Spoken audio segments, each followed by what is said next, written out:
Hi, my name is Marco, Hi, my name is Dahlia Marin. Hi, my name is Mary Fernandez. and we'll be talking about kinesics today. What is kinesics? It's a systematic study of relationship between non-linguistic body movements and communication. So, in other words, it's a nonverbal way of communicating through the use of body movement. So, for example, if you're bent over, your hands are on your knees, and you're breathing very heavily, that can indicate that you're tired. Kinesis further explain posture and body movement can determine one attitude and can also be used to reinforce the verbal message you're trying to portray. So let's take giving a speech, for example. If you're rocking back and forth, shriveling into yourself, it kind of creates an uneasiness between you and the audience, and it can be quite distracting. Whereas if you have your feet planted and you're using your hands to speak instead of shriveling into yourself, then it's a lot less distracting and the audience is more likely to follow what you're saying. To further explain, kinesics and/or body movement can also substitute the verbal message you are trying to send out. So for the cartoon that we see here, he displays that he is very angry without having to do so. How can you tell? So from what we can see, his arms are crossed.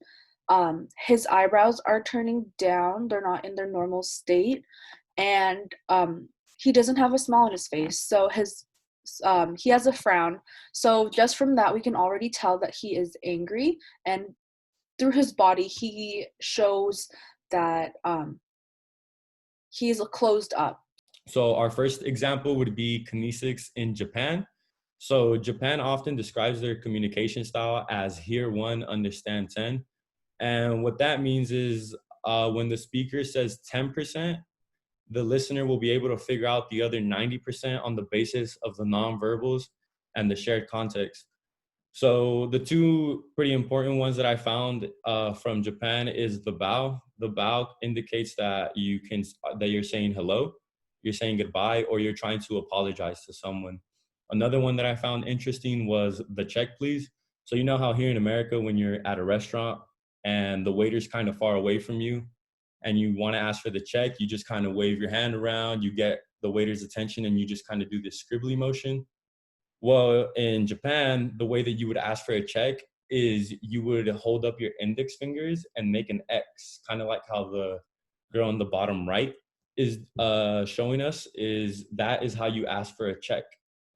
So the next time you go to Japan and you're at a restaurant, now you know how to ask for a check. So moving on to Kinesis in Oaxaca, Mexico. So Oaxaca's population is largely made up of the Zapotecs, who are direct descendants of the Aztecs, and their bloodline is pretty pure to the land as they were never really invaded by Spaniards. And so a lot of their customs and their culture is quite different compared to the rest of Mexico. An example of this is as simple as a greeting. So when you greet an elder, a godparent, or someone who you highly respect in Oaxaca, you have to shake them with both hands. Um, this kind of lets them know that you respect their age or you respect who they are. And if you do not do this, it's considered quite rude.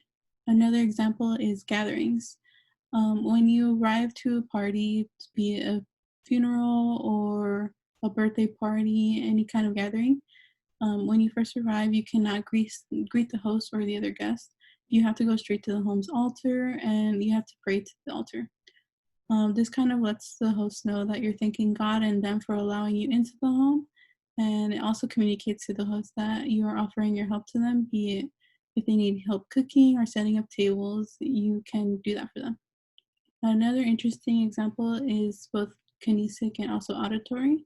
In my mother's pueblo, there's a bell that rings in the morning and nights. And once this bell rings at 12 p.m. or 8 p.m., you have to stop everything that you're doing. The whole pueblo stops, and you have to greet those around you and hug your family members. It's a sign of peace and togetherness and was put in place to appreciate those around you. So for the kinesics in the Philippines, younger people tend to grab a hand of the elder and put it against their forehead, like we can see in the picture, and say "Mano po." This is a sign of respect to greet our elders. It doesn't really matter how old you are. It's still really applicable to do when there is an elder in the room.